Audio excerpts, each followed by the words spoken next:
Bismillahirrahmanirrahim, teman-teman sekalian yang dirahmati Allah. Pada video kali ini kita akan membahas tentang batas-batas waktu sholat pada sholat 5 waktu yang diwajibkan Allah Subhanahu wa Ta'ala kepada kita. Batas-batas yang saya maksud adalah kapan waktu sholat itu dianggap masuk dan sampai kapan waktu itu dianggap berakhir. Misalkan kapan masuknya sholat subuh dan kapan berakhirnya waktu sholat subuh. Nah, secara umum Allah Subhanahu wa Ta'ala sudah menegaskan kepada kita dalam sebuah firman-Nya, Inna sholata kanat alal mu'minina kitaban mawquta. Sesungguhnya sholat itu diwajibkan kepada orang-orang yang beriman dengan batas-batas waktu yang sudah ditentukan. Nah, teman-teman sekalian yang dirahmati Allah, batas yang ditentukan itu berarti adalah batas kapan waktu itu dianggap masuk dan kapan waktu sholat itu dianggap berakhir.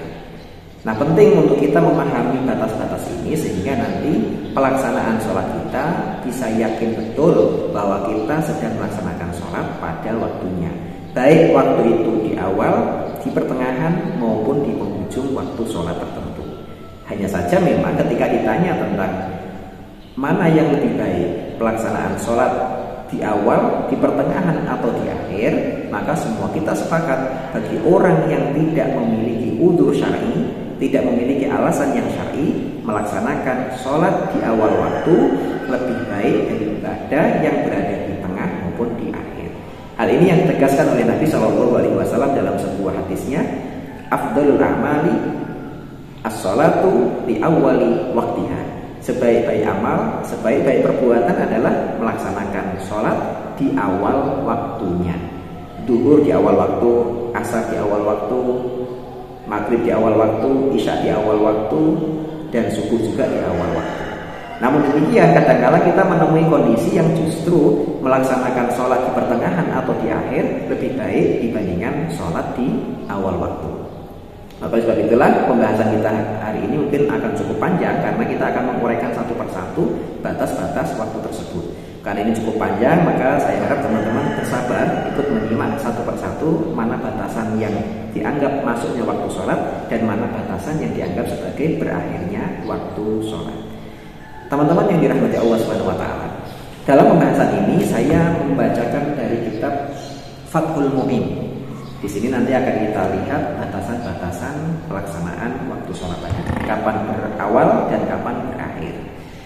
Yang pertama, teman-teman sekalian, akan saya sampaikan bahwa sebenarnya batasan waktu sholat itu menggunakan penanda matahari, sinar, dan bayangan benda yang disebabkan oleh sinar matahari. Bukan menggunakan jam 11 sampai jam sekian atau jam 4 pagi sampai jam sekian, itu tidak menggunakan itu, tapi menggunakan matahari, baik sinarnya, bayangan benda yang disebabkan oleh sinar matahari tersebut. Kita berikan contoh. Untuk yang pertama adalah waktu zuhur. Disebutkan di sini fa waktu zuhrin min zawalin ila masiri dhilli kulli syai'in mislahu. Jadi waktu zuhur itu masuknya ditandai dengan tanda matahari yang disebut dengan zawal. Zawal adalah tergelincirnya matahari ke sebelah barat. Tadi misalkan kalau kita berikan contoh, ini timur, ini barat. Matahari itu terbit dari sebelah timur menuju barat. Sampai pertengahan tepat ini namanya istiwa, yaitu ketika matahari benar-benar di atas kepala kita. Biasanya di situ ditandai tidak adanya bayangan benda karena bayangan benda tertutup oleh badan kita sendiri. Jadi itu namanya waktu istiwa. Nah, ketika matahari sudah bergeser sedikit ke sebelah barat, berarti bayangan bendanya sudah mengarah ke arah timur. Itu menjadi pertanda masuknya waktu zuhur. Ini berlaku untuk semua daerah di semua musim.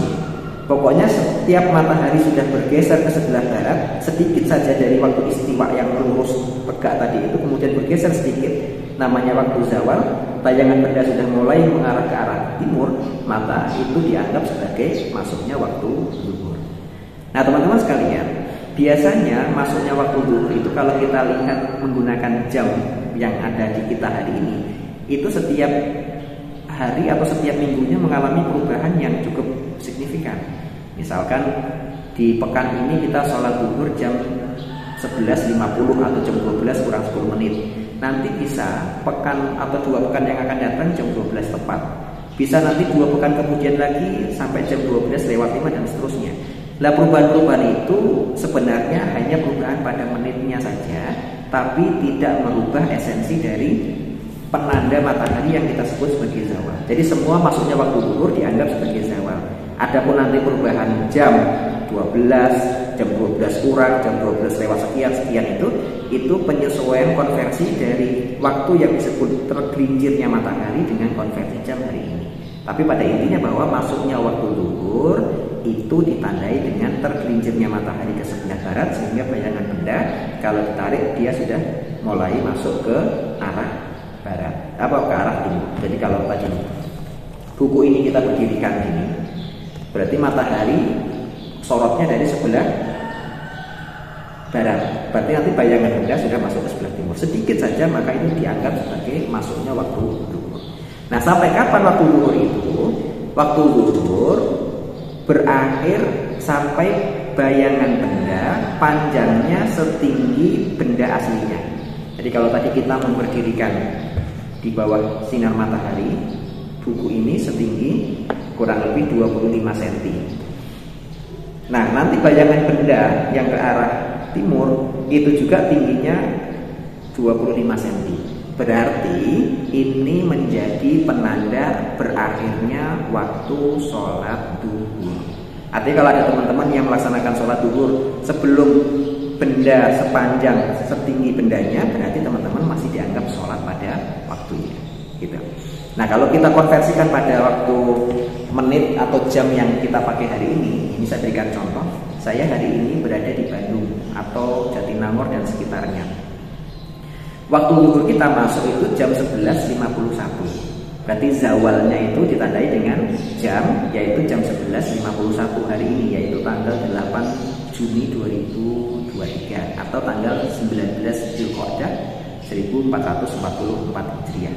Gitu ya. Jadi waktu duhur hari ini jam 11.51. Berakhirnya sampai kapan?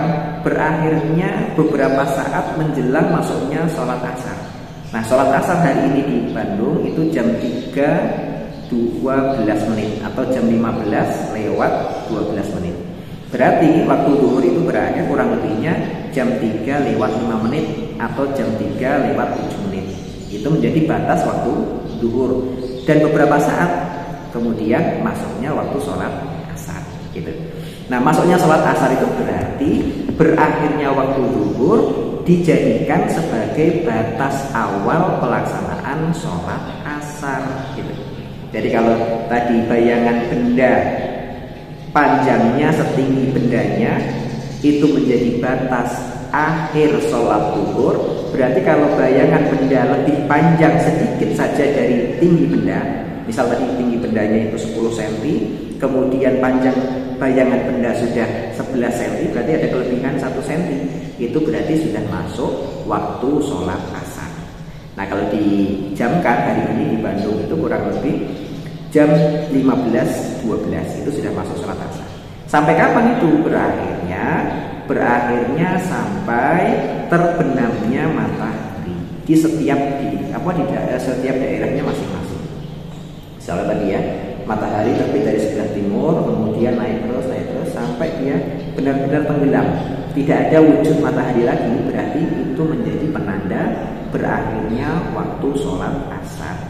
Nah, kalau kita lihatnya menggunakan jam, sholat maghrib kita itu jam 5.43 atau jam 17.43. Berarti berakhirnya sholat asar itu beberapa saat sebelum masuknya sholat maghrib tadi. Misalnya tadi sholat maghribnya jam 17.43, berarti sholat asar berakhir itu kurang lebihnya jam 17 lewat 40 menit atau jam 17.35 misalkan dikasih jeda kurang lebih 10 sampai 15 menit. Itu yang ideal seperti itu. Ada teman-teman sekalian, ketika ada orang yang melaksanakan sholat duhur pada rentang jam 11.51 sampai jam 15.10 itu berarti kita masih berada pada sholat duhur. Tadi misalkan kondisi tertentu ya, kita mulai naik kendaraan umum, kita mau safar ini, naik kendaraan umum, naik bis, naik travel, itu jam 12 kurang 30 atau jam 11 lewat 30 menit.